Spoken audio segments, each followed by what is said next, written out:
All right. So, game number 1 is going to be MSK versus Knife. This is going to be ESR versus Vicious Killers White. And we're jumping into game number 1. Yeah, so hey guys, and welcome to the SOTL. This is the playoffs. We're right now in the semi-finals of this season of the Southeast Asian Open Team League. And we have 2 best of 7s, one today, one tomorrow, and then it is going to be those best of 7 grand finals. But this time, it's been best of 5 all the way down. But now finally, we're getting into those longer games. I'm Tenchi, and joining me here is Anansi? Yeah, that's Anansi. All right, man. Sick. But yeah, so getting into this first game, Terran versus Zerg, our first player up here in the blue, playing for Vicious Killers. It is Knife. And his opponent spawning in the bottom right-hand corner, MSK, it is our Red Terran.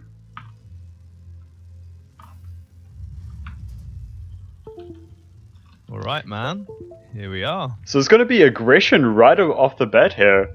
Straight into a 12-ball. Looks like Knife wanting to get down and dirty. Maybe want to shove a knife into MSK. I like this, man. You're just getting because these are essentially 7 best of 1s that are being played out, right? So why not just go for that cheeky win? Yeah, so a lot of players like to play very safely with best of 1s, and it looks like Knife not going to do that whatsoever. No, so I mean, like, I really like this, taking initiative in the series right away. Now starting to buy some gas. There is an SCV scout here though coming out from Dark Terran, and this is gonna. I mean, honestly, with the way that he's opening, I was a little concerned that maybe he'd try to cut some corners, but doesn't look like it. Knife actually going into a second gas here. Yeah. Very interesting. With the Roach Warren, I haven't really seen a variation like this. Okay, this is going to get scouted. And as Dark Terran, I mean, the responser is quite straightforward. Yeah. Yeah, look at this. He's even moving his barracks to the back here. Very, very smart. Getting his orbital now in the reactor. So, good to see a factory go down. Maybe even a second barracks. And just get a bunker there at the top. Shouldn't be all too much of a problem. Yeah, definitely. I mean, that was such a good SCV scout. He comes in, he sees everything, the double gas, the Roach Warren, and he should know exactly what's up. Knife is just going to be making non-stop roaches and then morphing those into Ravengers as they get over to MSK's base. I mean, that's the plan. But whoa! One thing here that I want to just like to highlight is because he's mining so much gas, he's not going to have any minerals. As you can see, Knife, his income there's basically nothing for him here. Yeah, but man, MSK he's feeling so safe here. He's making a command center on the high ground and then a factory. Whoa!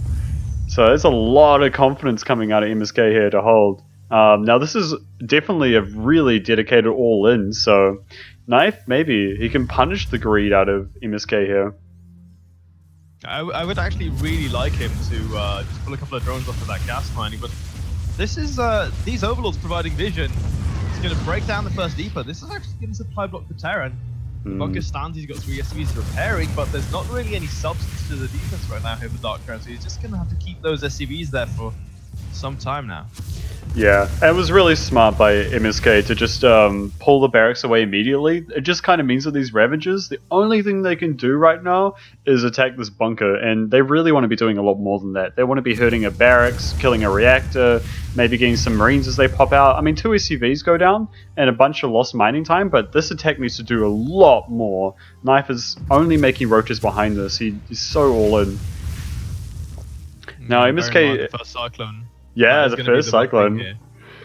So that's going to be able to shoot away the Overlords, and when the Overlords die, there's going to be no vision for Knife to be able to shoot these Biles onto the high ground. And it looks like he's going to try to go for this bunker, loses 1 Ravager, and both Ravagers are so low.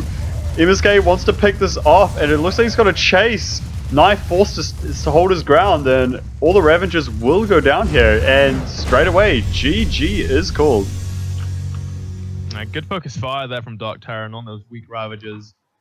But like you said, man, just oozing confidence, going for that CC, second orbital. not a very big deal. Very straightforward there.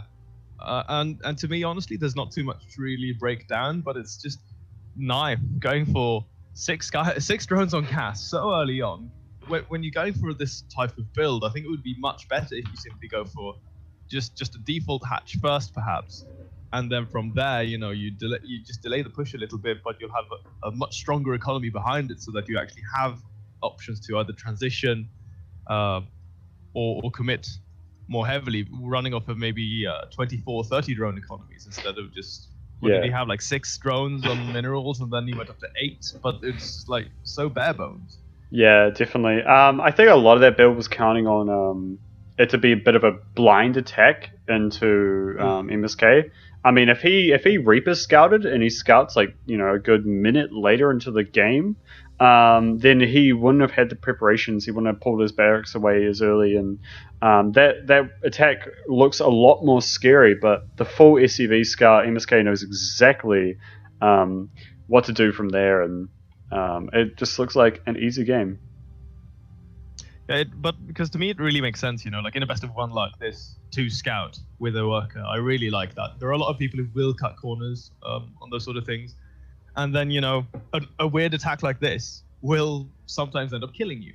So I'm glad that Darknight are not taking any big risks there. But let's see. The next map is going to be Proximus Station, and it is going to be Darknight versus Revenant for our second match. Yeah, it should be really, really good. I do like some Zerg vs Protoss. It's actually a matchup I've been struggling a lot, so I'm curious to see how these players play it out. It seems to be Zerg is trying to get as greedy as possible, while Protoss is trying to hit with a really brutal timing attack.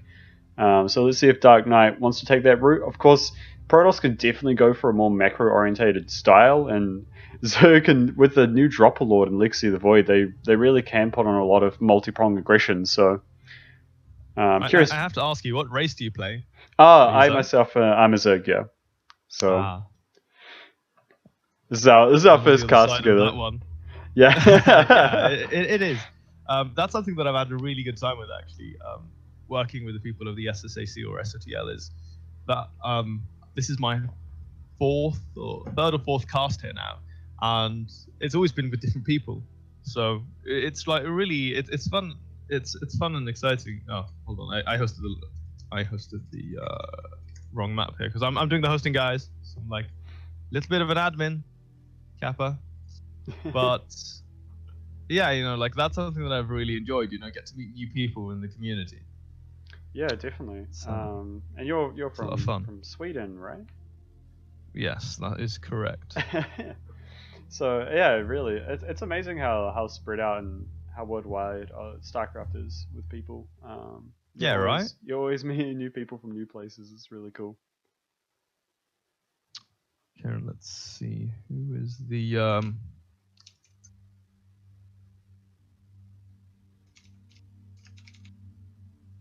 Okay, we just need to find one more player, and then we should be good to go. By the way, I've got an eye in chat here. Oh, my friend, General Gentleman.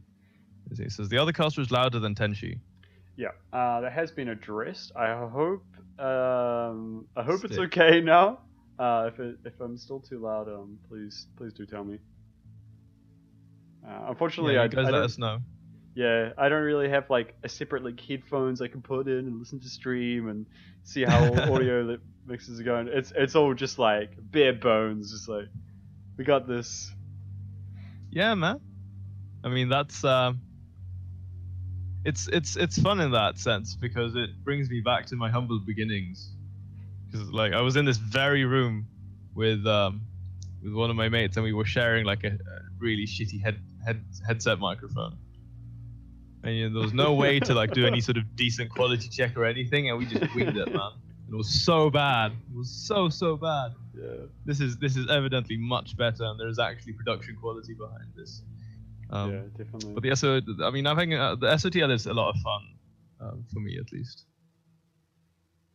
Yeah, definitely. And it's been really cool. Like I've seen a lot of familiar players, but a lot of unfamiliar players, which has been really cool. A lot of people from Vietnam and China and all sorts of like just new names just like popping up. It's really cool. Yeah, right. Just give you guys a bit of a heads up of the lineup so far. We start on Paladino. Darknight versus Revenant is going to be the next one, Proxima Station. And we have Cactus Valley with Sakya, who's going to face up against DemiLove. And these are actually two players I'm familiar with. Sakya, in particular, for me, sort of stands out. He had an okay run in the group stage. Sorry, in the first. I think it's in like the first stage of the open bracket of one season, well, like 1 or 2 seasons of GPL. Typical, very very typical Chinese Zerg. Then we have Gogojoey, who's going to face Kyzer on Honor Grounds. Abyssal Reef, Punk versus Elusory. Elusory actually directly being associated with the SOTL, so that's actually going to be really exciting for me to see how he plays that. Punk, another player that I'm very familiar with, had a very good run in the last season of Kung Fu Cup. He dropped down into the lower bracket where he beat Stork 3-2, who's like he's been a Samsung coach for a long time, so he's not been a very active player. But then he played against True in his EVZ, lost 3-0, but one or two of those games were actually very close. True went on to win the entire thing eventually. So a lot of these Chinese players, like I was actually pleasantly surprised to see that there were a decent number of Chinese players here in the SOTL, because that's sort of where I come from, the Chinese StarCraft thing. Yeah, it's really cool. It's like the whole like resurgence. A lot more players coming in. Of course, just seeing like DemiLove, I think stands out the most for me. I cast a lot of the Southeast Asia or online StarCraft tournaments, and DemiLove is just like a staple. He's there every single tournament.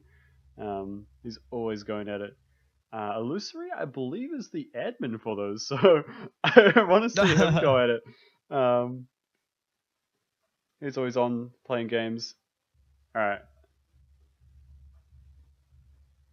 Okay, so guys, right now we're just checking things. It seems as if we might have a bit of a switch in terms of games, because one of the players, the one for ESR, is nowhere to be found right now.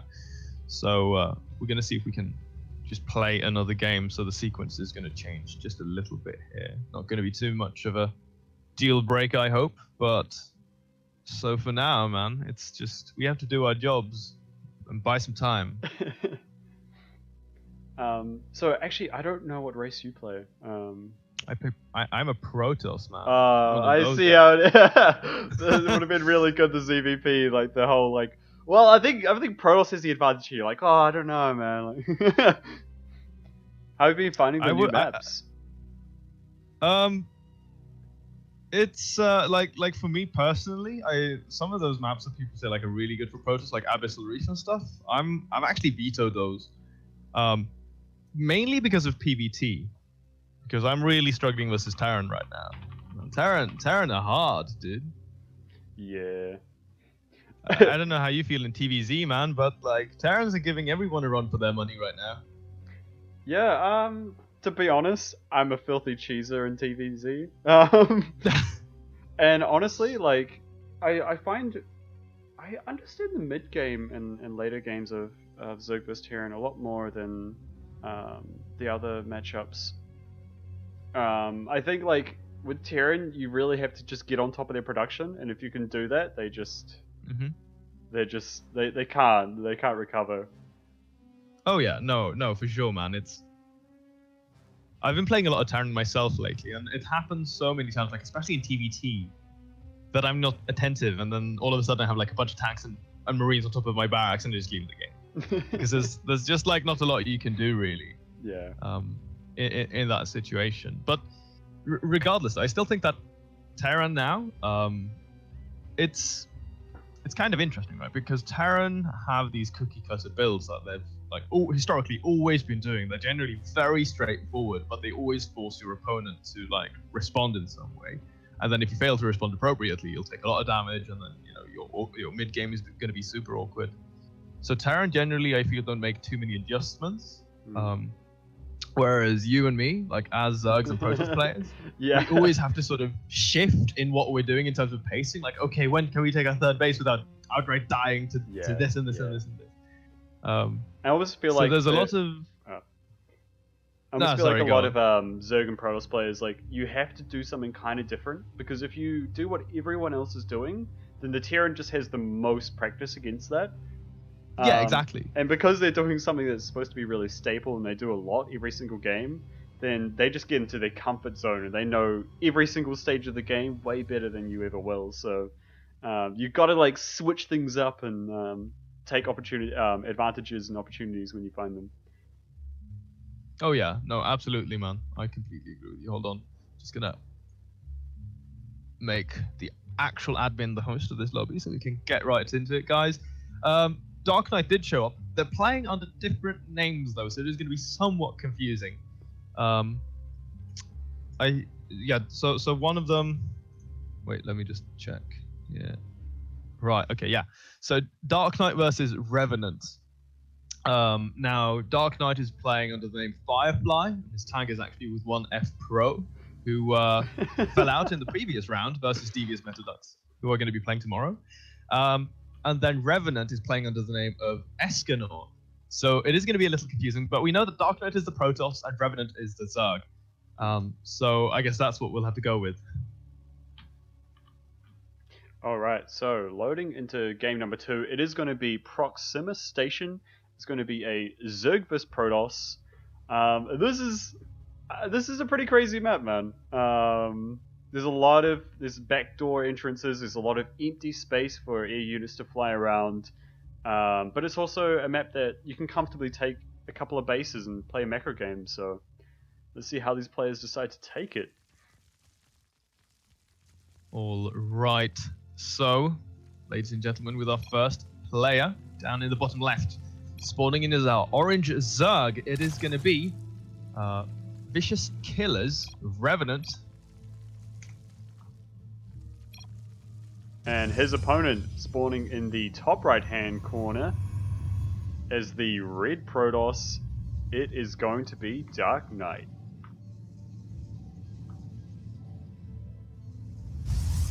So, right now, ESR up one game in this best out of 7.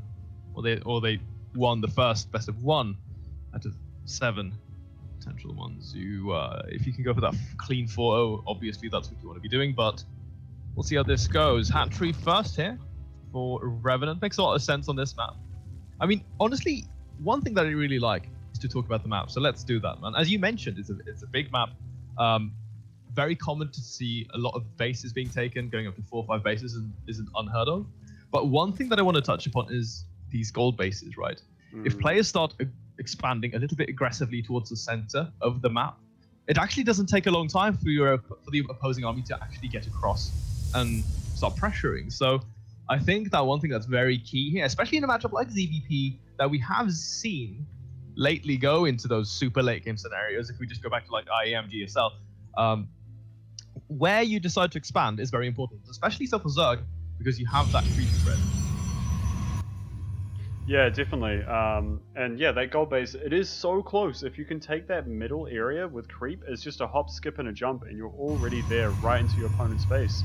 But then if you lose your army in a big engagement, then you can get counterattacked very, very hard, very quickly. Alright, this probe going to be blocking this drone. And this is going to just delay the expansion here. It looks like Revenant has already spent his minerals. He knows he's not going to drop this third base anytime soon. And Darknight actually just going to further BM and drop the pylon. How do you feel about? I'm sure that. As a Protoss player, if you drop that pylon, does that disrupt your build that much, or do you just kind of? It's kind of like a dead time. We have some minerals to play with. I think it depends on what you want to be doing, like, because for me personally, like, I really like teching super fast, so I would not go for that pylon, for instance. I would go straight up into that Stargate.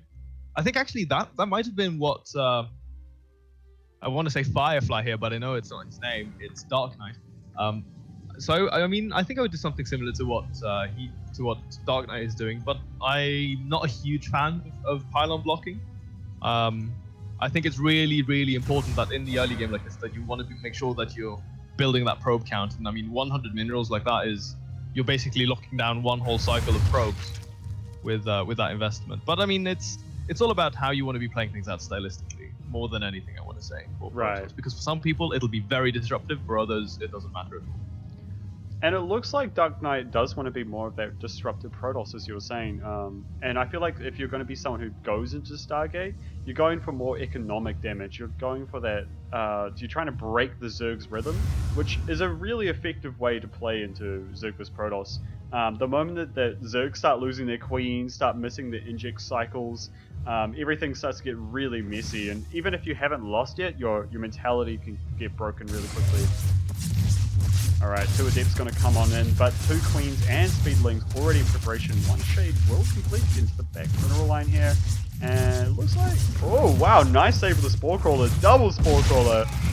Only 2 drones going down there. Really good defense there by Revenant. But the Oracle comes in to clean up what was left. And whoa! 6 drone kills, 7 drone kills already. This has been... what started off as a really bad attack has been recovered really well here by Darknight. Yeah, man, that Oracle showing up at the worst possible moment here for Escanor. I mean, in hindsight, you're actually like, oh, damn, I shouldn't have cancelled those Spore Crawlers. Yeah, so 8 drones in total go down, and there's actually a second Oracle out here right now for Darknight. I really like this. He is going to be able to pull these back in order to defend this third base, potentially. There's not even a good number of Zerglings out right now here for Revenant. He's only got 6 links on the map. I mean, at this stage, it's very common that you see a lot of Zerg players go for a big sort of links, but the double Oracles, as we're talking about this, swing back into the main base, and the 2 Oracles one-shotting these drones, killing so many of them, 9, 10 going down, loses an Oracle, but he's killed 18 drones in this game. Oh, this is just too much damage. This is way too much damage. Darknight is up 10 workers, and that is never good. For a Zerg player. You always want to be ahead of workers at the very least. Oh man, this is just so brutal, right? Look at this. He's forced to spend all of these lava into additional drones, which means he can't pressure the third base, which means that in turn, what we're going to be seeing here from Darknight is this massive explosion in tech. As you can see there, Robo finishing up, Twilight Council going down, Forge as well, additional gateways. It's going to go up into the 4 gases as well. And he's still maintained this Oracle, and he's also got a Void Ray that he's been hunting Overlords with. And like I was saying, like Zerg generally wants to have a decent number of Zerglings on them, have to pressure the third base, threaten any move up from the Protoss. But now Firefly, he can't do any of that, and he's still down in workers. No, of course Zerg with their larvae will be able to equalize in drones very shortly, but it's just too little too late almost. By the time he finally has the economy, he's going to be, as you said, very, very far behind in tech. Darknight has every tech path available to him right now. Oh, he's not done. Going up to the warp prison careful. here. Oracle does get out just 2 kills, nice reshaving. But man, right now, so +1 on the way, like you pointed out, Warp Prism charge as well, and here we have it, this massive gateway explosion coming out here from Darknight. And I mean, I think he knows that he's done enough damage. Like, there's not going to be any way really for Firefly to effectively recover from this. Sure, he's got the Baneling Nest and the +1 melee upgrades, but when you're relying on a low tier army like this, how are they going to effectively combat Archons, Charge Zealots with +1? Like, it's just not really. I just don't really see Revenant with a future in this game for much longer, to be honest. No, definitely not. I always wanted, like, if this was a fighting game, it would almost be like Darknight has put Revenant on the back foot, and now he's just going in for the final punch, being very decisive about this. I love this with the stasis trap and the warp prism. So if Revenant dedicates too much to shooing away this warp prism, then he'll get some units trapped. Oh man, he's not reacting, losing more drones. This is so painful. The Zerglings come back on in. The Shades are going to be moving in towards that natural. The warp prism is still there though. Well, kills a couple. He only picked off a single adept here. Now he's going to lose even more workers. Voidry on the left hand side of the natural. Speed up another Overlord. 12 drones additionally go down. This is so painful to watch, man. Alright, looks like Revenant's trying to do a counterattack of his own. Let's see if Darknight is paying attention. Doesn't look like he is, and this could do quite a lot of damage. Oh, 1, 2. Nice. 10 workers going down there. Not bad. Not bad at all. But as you're saying, Archon, Immortal, Sentry, Chargeler, this is a terrifying force, and Revenant, he's only got Zerglings, he's got 3 Queens, and they're just gonna melt immediately. There's just nothing to fight this. Revenant's just been making drones all game long, and... I mean, he had to. Yeah. That's what happens when you lose 18 drones like that to Oracle Adeptaras. But like one of my favorite people in the scene says, look at the supply. There's just nothing left for him here, and the Archons are going to soak all of these Banelings. Only one of them ends up falling, and that's going to be a good game well played. And ESR picks up game number 2. Yeah, that was such a clean game. I mean, Darknight did not... Darknight did very, very good though. He was very straightforward. He went full Batman. Man, like those first the Adeptaras, then the first Oracle, then the second Oracle. It's just like so brutal when all of those things just sort of stack up on top of one another. It's yeah, what was it? 18 work. Looking at the graph here at the end, or the statistics. Revenant had to make 120 drones to have that 65 count as he was being attacked there in that last fight. He lost so many drones in that game. Just a bit, just a touch. Oh man, that never feels good. It never, like, I think it's the most disgusting feeling. You finally build up your drone count. You're like, all right, man, it's time to start making units, and then they've already got a massive army. You just it never feels good to be behind all game like that. And that was just such a clean game there by Darknight. Yeah, I'm kind of surprised actually that we didn't see Revenant try to go for perhaps a counter all in or something like that, because at that stage, when you lose 18 drones going down to like 30 workers versus 45 Protoss, as he's taking his third base, you know that I am going to be behind. There's nothing I can really do in this game in terms of teching or trying to catch up in economy. So I think it would have been a better option to just try to go for the attack. Yeah. I don't know how you feel about it, but that's at least what I would definitely... Like some kind of Ling Bane all in or Roach all in. Yeah. Like use the Dropper Lords to like distract in the main base or in the third base. Sorry, in the natural, and then just like Baneling bust the front, something like that. Anything. Because you kind of need to pull out like a move of desperation there. Yeah. Even though Protoss would have the air units and they'll trade really well, they can only kill so much Zerg that you can often get times do enough damage that it doesn't really matter how cost effective the units were. Because you like, as long as you just clean out 1.5 of his mineral lines, bring him down to like 20 probes, and you're still in those 40 in the 40 area. That's when you can start droning, and then you just drop a couple of spore crawlers, take straight into Hydraling, and then there's not really a lot Protoss can do, because then you're forcing him to further tech off of the back of a really weak economy. Yeah. I mean, we're just speculating here, like hindsight is always 20/20.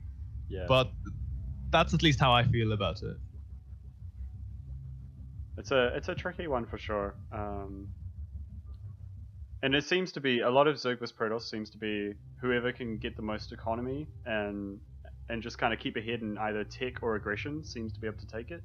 And it seems to be a really decisive matchup, I think. No, either it is. One race either outright wins, or the other race can do a decisive attack. All right, but jumping into game number 3 here, it is Sakya versus DemiLove. It's going to be a Zerg vs Zerg on Cactus Valley. Oh man, this is actually going to be so sick. This is probably going to be the match of the night for me. Here we are coming into this one right now. ESR up 2 games in this, best out of 7. However, we have our first player in the top right playing for Vicious Killers White. It is going to be none other than DemiLove.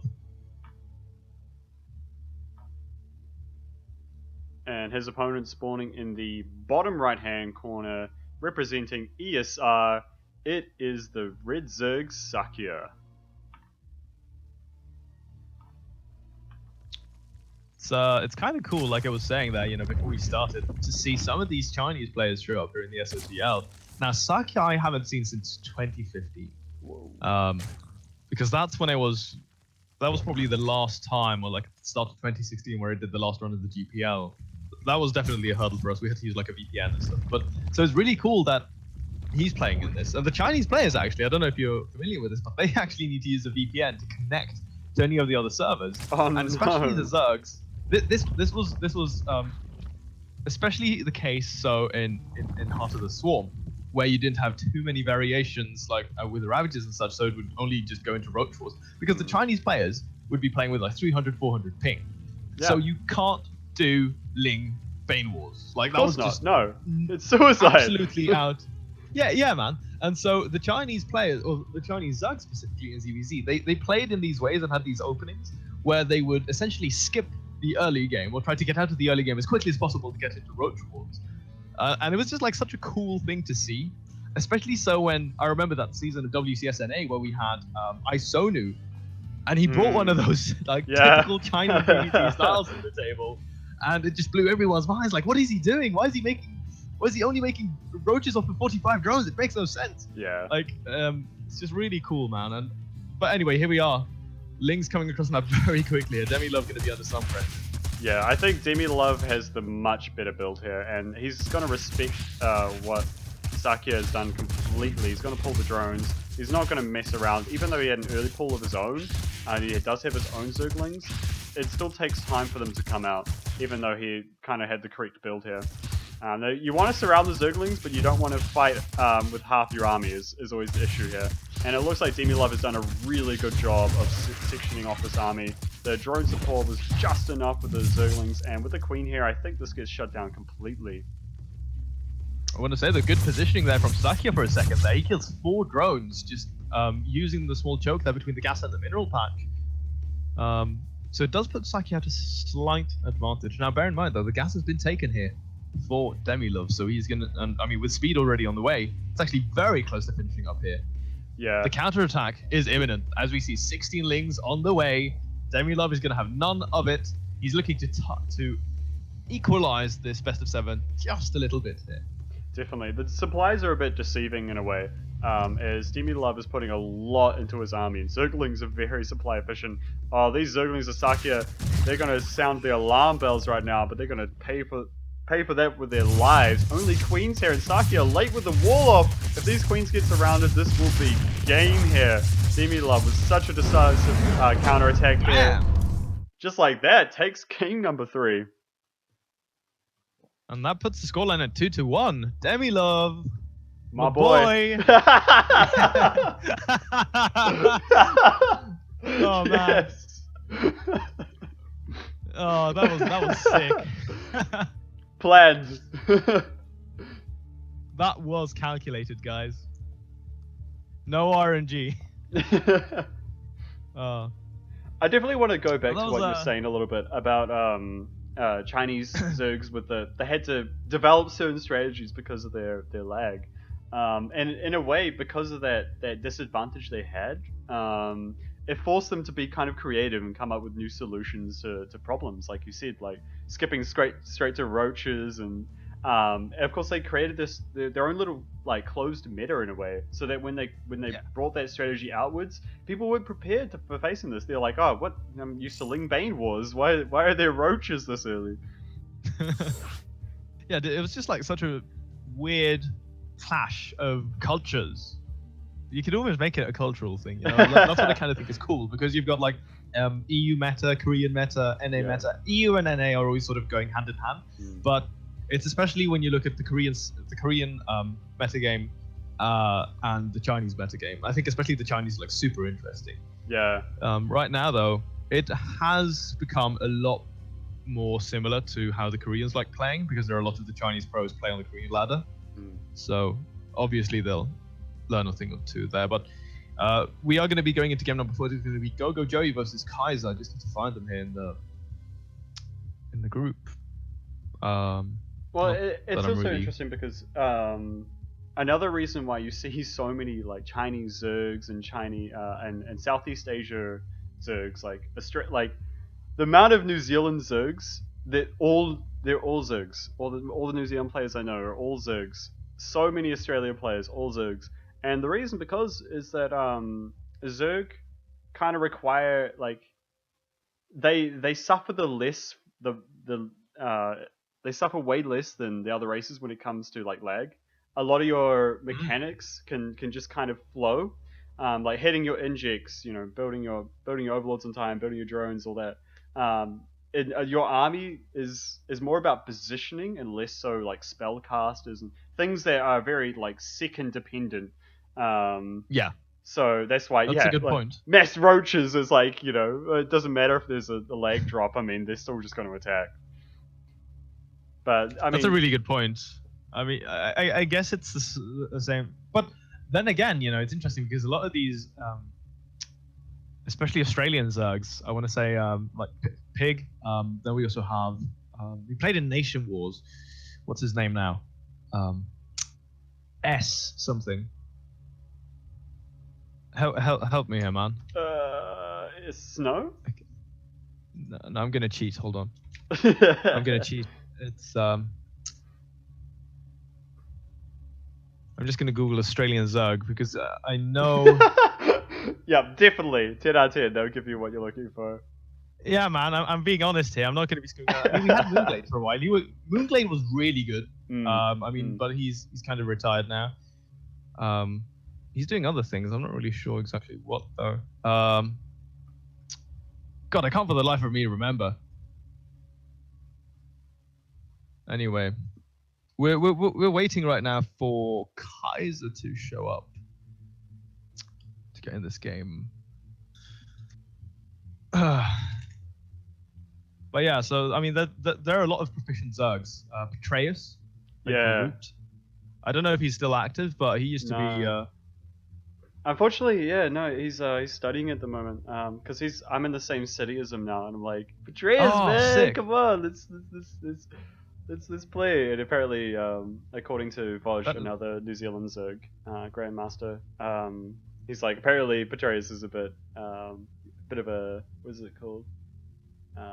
Like a rival.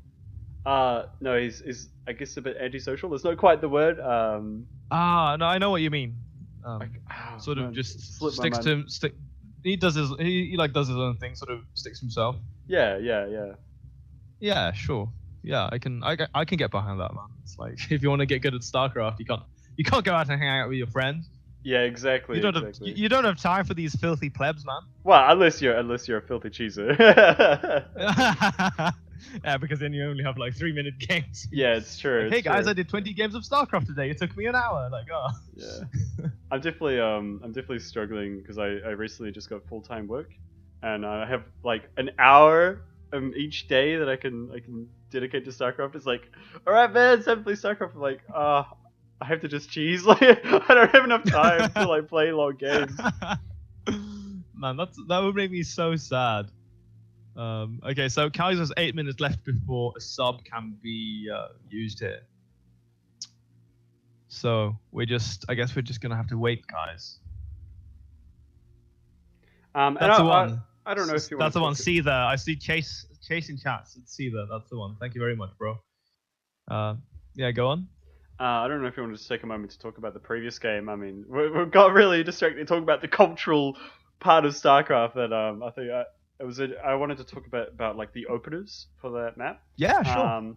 Because it gets really interesting in 4-player maps, especially in Zerg vs Zerg, because I feel like that's a matchup where it can be super aggressive in the earliest game stages of the game, or you can also be quite greedy. I'm someone on that map who would like to risk going for that hatch first and just pray that if he's cheesing me, he's like cross position and it's like really hard for him. But these players like DemiLove and Sakya, both really high level players, really good players.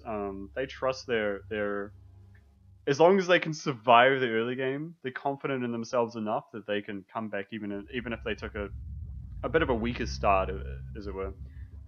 So Sakya, throwing out the traditional kind of like the macro 12 pull, trying to get some Zerglings into DemiLove's face as soon as he could. And DemiLove, I like his opener was just to go for kind of like a later pull with speed to put on some harassment. So if his opponent goes for a hatch first, he all-ins him and he has a good chance of killing him. If his opponent goes for a 12 pull, he all-ins him and has a good chance of killing him. So Yeah. I think like DemiLove really bringing the right build to the table. So I think that was really clever. Yeah, just like really, really flexible. You can basically respond to anything within the early game sphere of ZVZ there. I guess it's all about just making sure that damage control is okay, Yeah. as the first initial pressure comes in. And then it's also a kind of build that, if you don't really get too much damage done, you'll still have a tech advantage with that speed, so that your opponent can't really go for a corner cutting move like getting quick third base or move out too aggressively on the map until he has speed of his own. Yeah. And then behind it, because you have the gas already, you can also go into Banelings and add another layer to that all in if you want to be doing that. But then, because you have the hatchery, you can also drone. So it's just it's a pretty solid way to open. I guess the only time you'd really fall behind would be versus someone playing very solidly off the back of the hatch first. Yeah, Perhaps, exactly. Like someone who's like cross position and they get a lot of queens. Yeah, It's like exactly. but you like what you said, like they have to delay the third base. And what I think is some of the best play styles in StarCraft that's kind of is shown by a lot of Korean players is aggression. Not only does aggression get put if your opponent messes up, they straight die, but it also gives you scouting. Yeah, So that's you true. you can decide how to play from here. Do I need more tech? Do I need more economy? Do I just keep attacking? Like, so yeah, it really gives the better player a lot more options to kind of flex their muscles, as it were.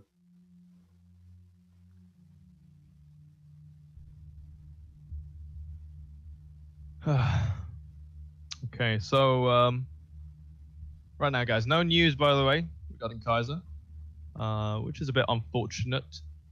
We just, I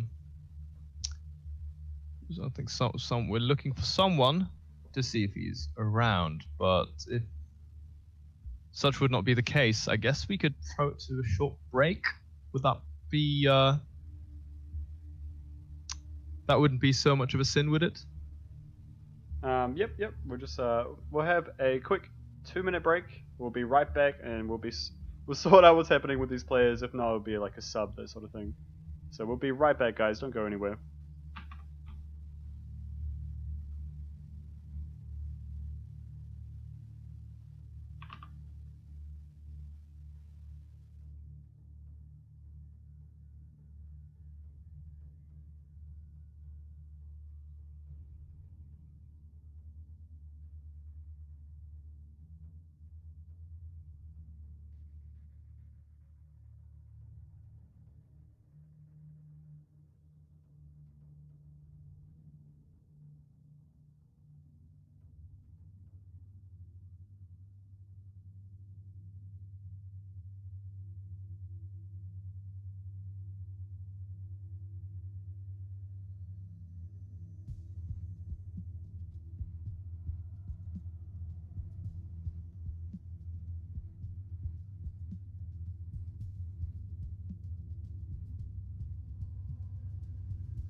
Okay.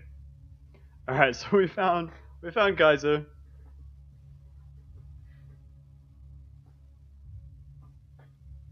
And it looks like we got our players, and we should be ready to go. Nice. Sick. Okay, Always excited for another Zerg vs Zerg. It's a very explosive yeah, matchup. dude, ZVZ has become so good here in Legacy. Oh, the It's just, Ravager change is ridiculous. I think it added it made Roach Wars a lot more interesting because like it was already very positional, but now with the Ravager and the function of the vial, like that has changed significantly. Hold on, I'm just gonna. There we are. Just had to make him host. So yeah, we're gonna come into game number 4, guys. On the grounds, Kyzer versus Gogojoey. And right now the scoreline is 2-1 in favor of ESR. DemiLove tying things up a little bit there, making the scoreline 2-1 on Cactus Valley. But here we are now, moving forward. Indeed, and 2 players, very high level players. Let's see what they have to bring to the table. So with our first player here in the top right, cross positions on the grounds. It is going to be our blue Zerg representing ESR. It's going to be Gogojoey.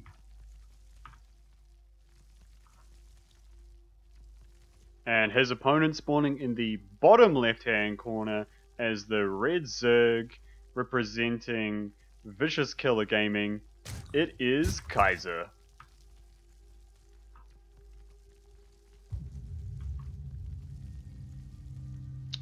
Alright, so cross positions.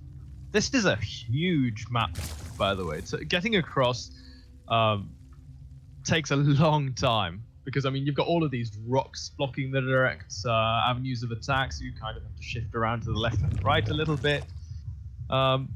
Interesting, though. Look at this. Both players going for hatchery first, while we have the third base being taken in for Gogojoey. So what are your thoughts on this? Yeah. So this is one of the few maps in any map pool that has a base, you know, in a pocket expansion, as it's called, a base where you only have one ramp and you got 2 bases defended by it. Now the reason, so you kind of have 2 choices here. If you want to play a bit more defensive, then you're going to play with the you're gonna take the hatchery in the pocket expand, as you kind of have, you know, less angles to be attacked from. But if you want to go into more of aggression, this is much better for roaches, and you take the hatchery towards your opponent. And what this means is, although it's a bit more risky, you start to spread creep a lot earlier and a lot quicker towards your opponent. So if you're going for some kind of roach play, then your reinforcement roaches will be able to get across the map a lot faster. So generally, the pocket expand is for a play like Zerglings, where Zerglings aren't really affected by creep that much as like roaches are. So I don't know. This still could be, you know, we could still see a really aggressive early game here into Ling Bane. But I feel like Gogojoey is just going to be able to have the advantage if he survives efficiently without taking any losses into the roach stage of the game. I think it's really interesting, right? Because as you say, you take that into account, but on top of that as well, because the quicker you are on droning up the mineral line, you start spreading that creep, like you mentioned. You get a decent number of queens set up. Breaking through this position becomes much harder, simply because you've just invested a lot more time holding this one spot on the map. Whereas getting the third base eventually is going to be super simple. He's not going to have to worry about anything really when it comes down to that. So let's say we have some pressure going down in this game and the momentum shifts a little, and then, you know, he gets about 30 seconds of breathing space. Bam! Easy third base to take. Whereas on the other hand, Kyzer will have to worry about that. But Fallings coming in here. Chip away Nice one of the drones, not really going to find any kills. Yeah, so he's just going to force them away here, and there's the Ling advantage as well in the hands of Kyzer. And behind this, looks like it's straight into that third base. Both players are going to have speed finishing up at roughly the same time, and the Baneling nest here for Kyzer is actually done way earlier, but he's not making any lings. 5 more drones on the production tab. He is going to be able to. There was a good 5-second window to catch those Zerglings, but a nice we dodged through the mineral line there with Gogojoey's Zerglings. I guess a smaller advantage is that you mine out your base towards them a lot faster. So I guess if they get stuck on 3 bases for a very long time, then it's not as bad as if you lose the forward third as Gogojoey. Oh man, third base gets cancelled though. A lot of Zerglings here for Gogojoey. There are no Banelings available right now for Kyzer. He's in a lot of trouble. The Zergling advantage here, heavily favouring our blue Zerg. The drones are being pulled off the line. Mineral walking them. They are going to go for the goods around. A couple of drones falling at the same time. Some counter damage was done to Gogojoey. He lost 3 more drones, but 10 workers have fallen. The Queen in the main is gone. Damage. Oh my god, yeah, this is game ending. Yeah, the Zerglings finally get up for Kyzer odds, but it's just too little too late. The Zerglings are finally cleaned up, but 20 drones! That is just so unforgiving right now. Now, there is a small window here where Kyzer can do a counterattack, but Gogojoey, he just knows all he has to do right now is defend, not take any damage, and he's just won the game. Roaches are finally roaches out already, man. Decent numbers of them as well. 8 right now on the map. He's got the third base behind this. On top of that, there's just like everything going right now for Joey. Great attack there. Now, one thing to know is roaches are slow, so Zerglings might be able to run on by and get a few drone kills, maybe even up the economy, but they have a big task ahead of them. How many lings does he have? He's got 11 Zerglings right now on the map, 22 drones, 10 more lings on the way. Going for this third base to me feels kind of pointless at this point in time, because he doesn't even have the saturation to cover his main and his natural expansion. So why even invest in that? Like, yeah, I want the extra lava, but you're not going to have any lava to use effectively because you're not going to have money to spend, brother. So right now, the roaches have been revealed. Kyzer, these roaches, they can just walk across the map because the only thing Gogojoey needs to do now is reinforce the lings. Yeah. Well, these Zerglings are doing a really good job of keeping the roaches on Gogojoey's side of the map. But the moment that Gogojoey just has like a few roaches at home and enough to defend, yeah, exactly what you see. You just walk across the map and just end the game instantly. I really love this. This is good though here. Yeah, the roaches are actually coming home, and I mean, good queen placement, but they can only buy so much time. A few drones will go down here, but amazing drone walk there. Queen will go down, but almost no drones went down there. And that's what he needs to be killing, man. Drones is the name of the game right now. He sees the lair being built. +1 range attacks also being upgraded.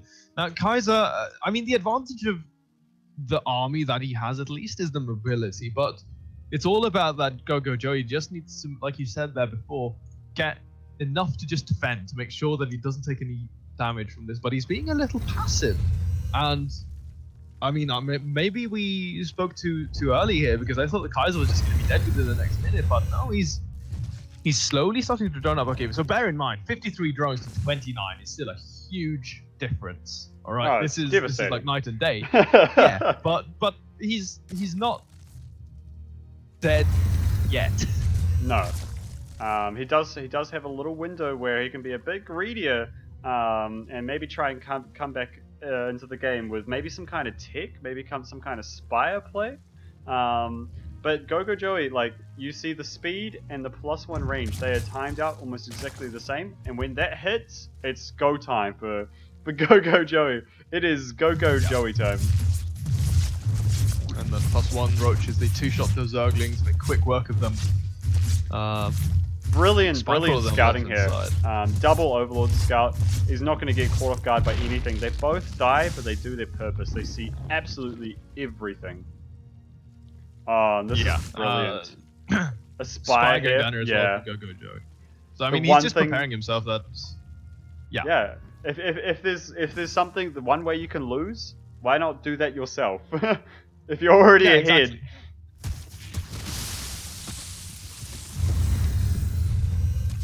Bear in mind that Kyzer, he's making approaches now. He's only on a 40 drone economy. I'm kind of intrigued by the fact that Gogojoey decided not to go and just end the game, that he's instead going to be going for a 4th base.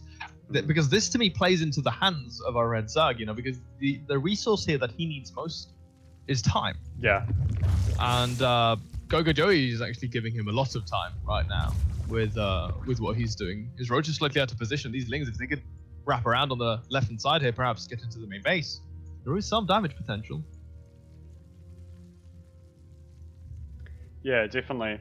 And of course, even if he went across the map with his roaches and he took a lot of drone losses himself, he would have an army that his opponent couldn't kill. And so, if it was a base race scenario, Gogojoey just kind of wins by default there.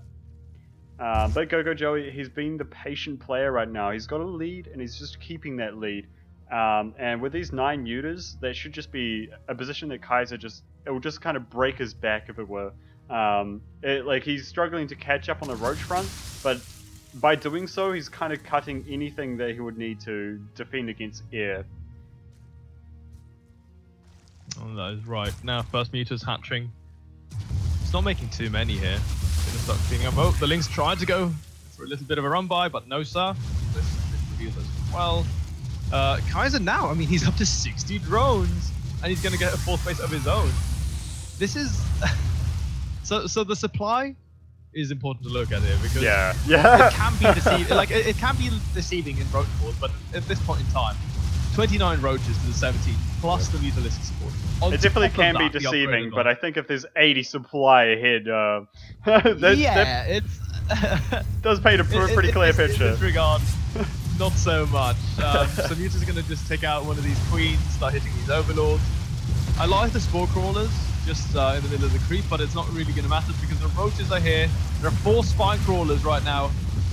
The Roach is actually very well positioned to minimize the surface area of these Lings, but the +2 upgrade is soon going to be done right now. But they don't even have to engage there if they don't want to. You can wait. Oh, isolates a couple of those Roaches on the right-hand side, but here we are. Gogojoey now going to swing in with the rest of his force. He's splitting up his units though. This is not great, but the supply still 174 to 88.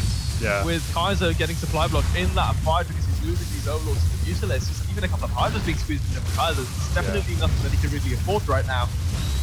But if the Hydras can stay alive, they have a lot of DPS, and this fight's not looking too bad. Just the Mutas are staying alive.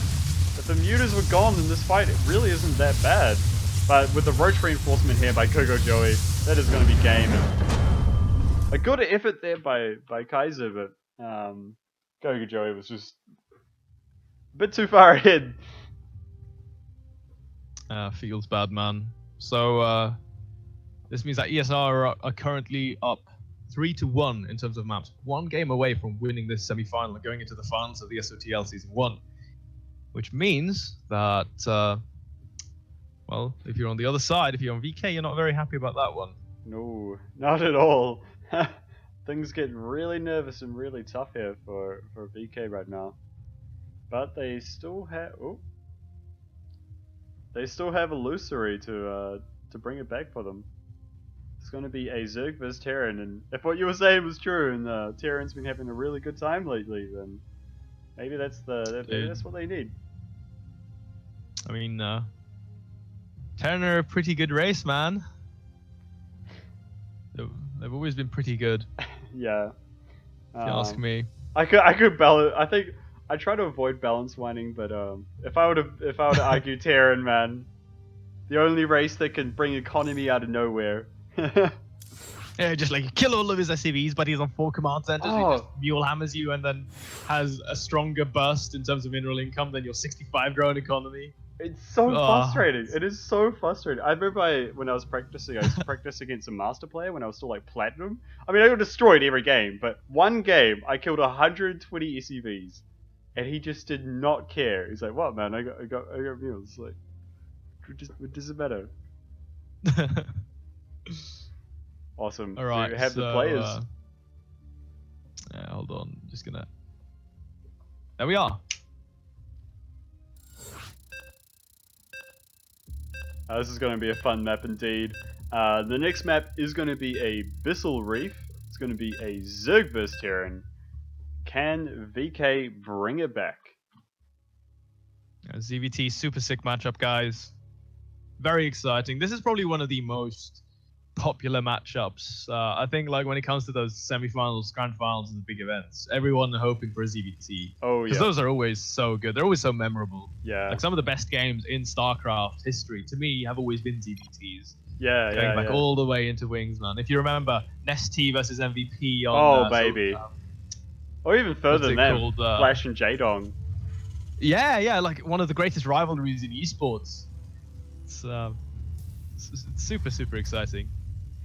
Anyway, back from nostalgia lane, spawning in the bottom right hand corner as the orange Terran. It is the one, the only Elusory from representing VK Gaming. And his opponent in the top left, hailing from China, representing ESR here in the SOTL, it is going to be Punk as our red zone. Interesting. So in both the Zerg vs Terran games we've had today, it's kind of more of an aggressive stance out of the Zerg. Of course, this is nowhere near as aggressive as the first game we had of MSK vs Knife, but it's, it's still you know, it's no hatch first, that's for sure. Now, if Elusory decides to go for a command center behind this, maybe Punk will try to hide some Zerglings and kill the SUV.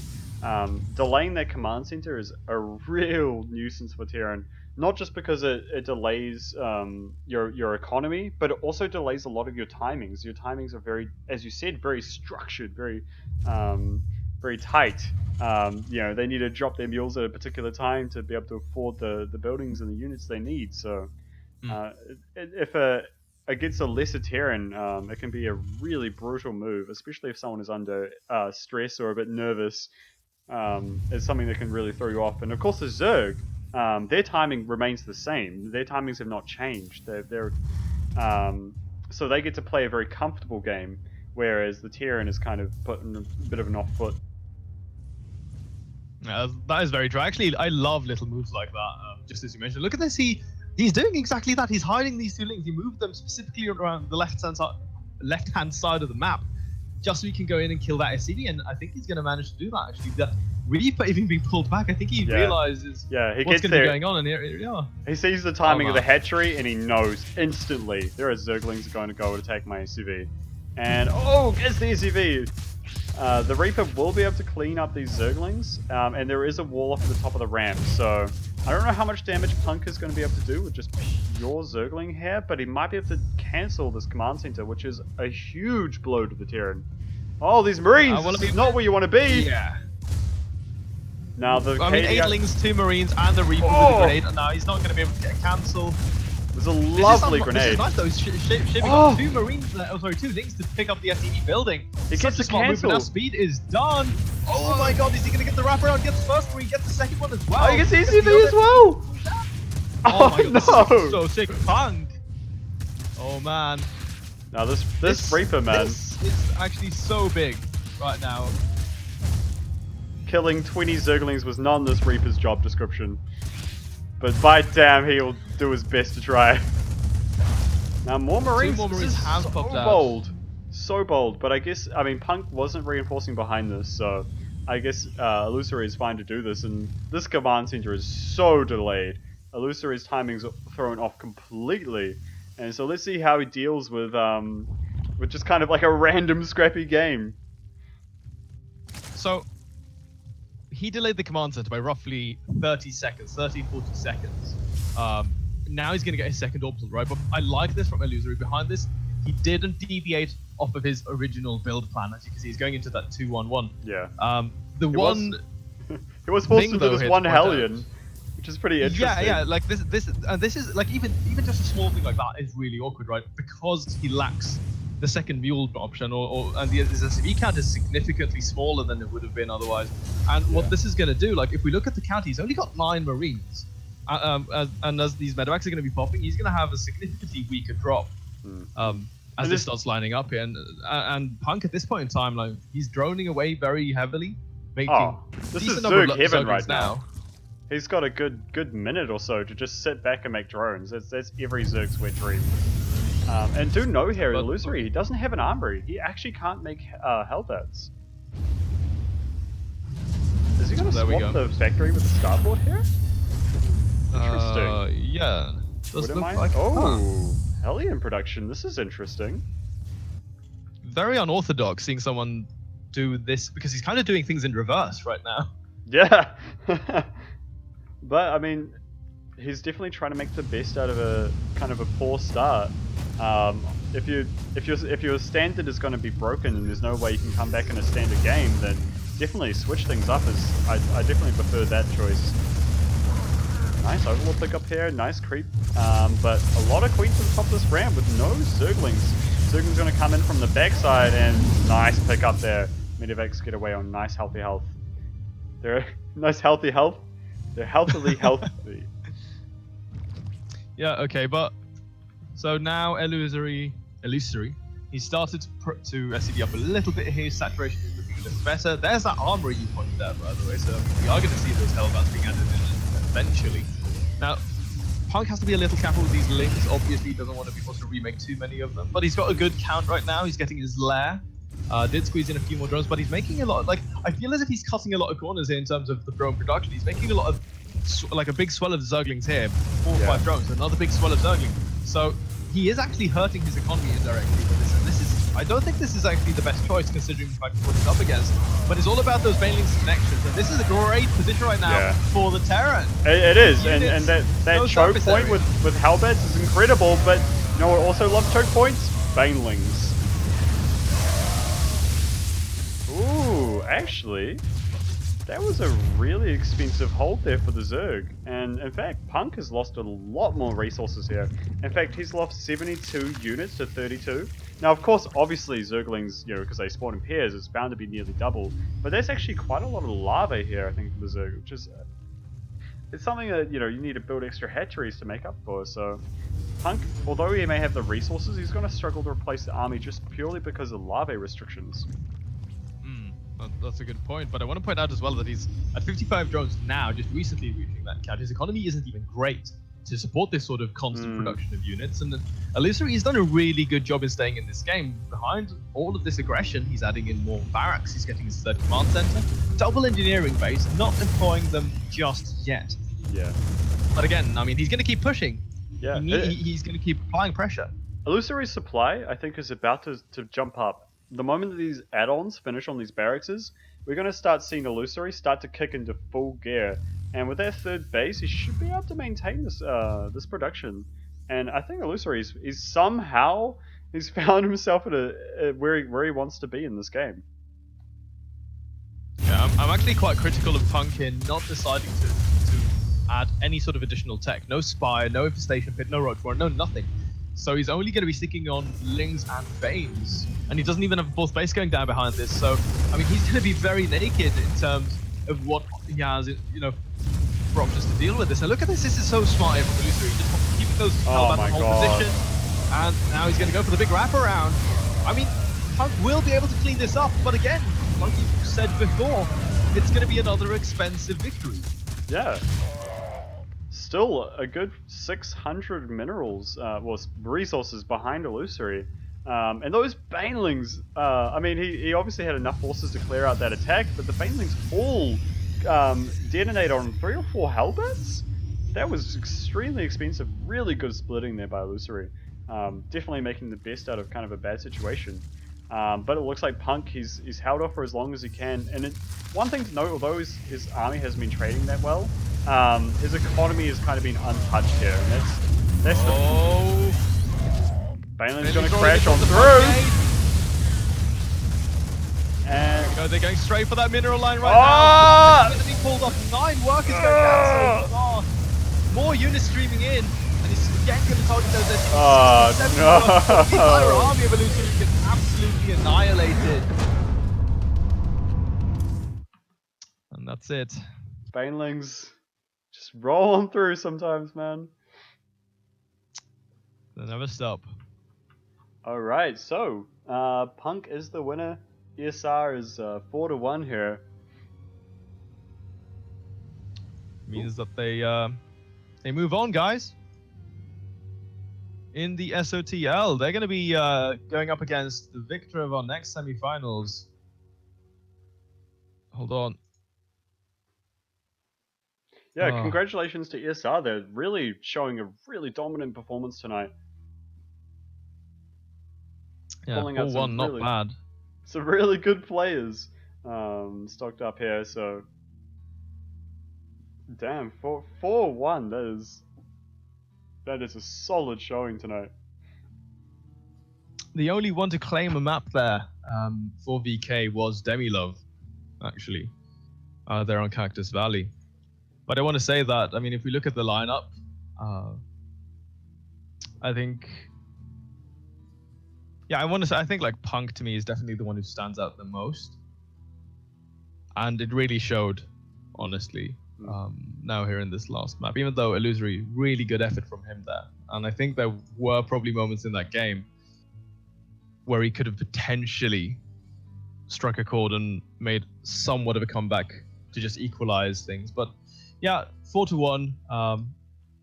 So that's pretty good result, regardless. And the next map, the next series that is going to come up, that's going to be tomorrow. That's going to be SYF Gaming versus Devious Meta Ducks for another best of 7. I'm actually a part of the team, but really? Are you playing? No, I don't know. Oh. I played one game and I got really nervous and I got devastated. So I'd rather not play again. I'd rather cast if I can. But next year, us both. But yeah, so just quickly, guys, Devious Meta Ducks, Psyarch Azure, Vice Ravana, Seether, Probe, and Igers on their lineup. That's actually an insane team. Oh yeah. There are some amazing players. I don't know how they got put together, but by God, they have like did. the best. They have like the best players in Australia. The 2 best Japanese players. It's a Japanese Australian team. yeah. And there are a few New Zealand players, but we haven't really shown. we're more ghosts. Moral support. Oh, that is going to be very exciting, though, guys. It is going to be on tomorrow. I don't think it's going to be at the same time, so I believe it's going to be a couple of hours earlier, if I'm not mistaken. But correct me if I'm wrong. I think it was like I was told 4 p.m. CGT, Singapore time. Could be wrong with that. And we'll just have to check. Ask in chat because they know. We should know. I'm so sorry, guys. I'm quite sure. I'm quite sure that it's like 9 a.m. for me, 9 or 8 a.m. So it's going to be a couple of hours earlier. But yeah, guys. So thank you very much for watching. Hit that follow button if you like the content produced here on the SSAC official channel, and then you can also go and give those guys a follow on Twitter because what they do is really good for the community. Yeah, definitely. It's been a pleasure to cast with you tonight. You're casting tomorrow, right? Yes, that is the plan. Also, it's gonna be you and me again. Yeah, bro. We got this. Alright. Thank you very much for tuning in, guys. Thank you for showing your support for the players. And congratulations again to ESR for showing a really dominant performance. But also to my boy, DemiLove. You pulled through.